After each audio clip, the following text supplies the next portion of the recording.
एक महत्वाची आणि थरकाप उडवणारी बातमी अकोल्यातून समोर येत आहे. अकोल्यातील मोहम्मद अली रोडवरील किसान हार्डवेअर या दुकानाला भीषण आग लागल्याची घटना नुकतीच घडली आहे. आगीचं दृश्य इतकं भयावह होतं की संपूर्ण दुकान जळून खाक झालं आहे. या दरम्यान आग नेमकी कशामुळे लागली आहे हे अद्याप स्पष्ट झालेलं नाही.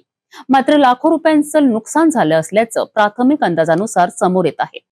अकोल्यामधील मोहम्मद अली रोड परिसरात सकाळी एक भीषण आग लागल्याची धक्कादायक घटना समोर आली आहे.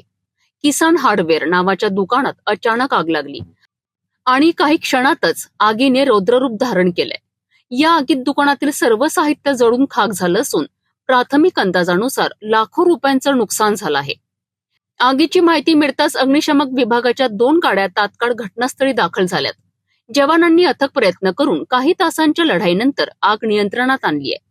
सुदैवाने या घटनेत कोणतीही जीवितहानी झाली नसली तरी स्थानिक व्यापाऱ्यांमध्ये भीतीचं वातावरण निर्माण झालं आहे. आगीचं नेमकं कारण अद्याप स्पष्ट झालेलं नसून शॉर्ट सर्किटचा संशय व्यक्त केला जात आहे. याबाबत पोलीस आणि अग्निशमक विभाग संयुक्तपणे तपास करीत आहेत. प्रशासनाकडून सर्वांना सुरक्षिततेबाबत सतर्क राहण्याचं आवाहन करण्यात येत आहे. सुदैवाने अग्निशमक दलाच्या जवानांनी तात्काळ घटनास्थळी धाव घेतली आणि अथक प्रयत्नानंतर आगीवर नियंत्रण मिळवलं आहे.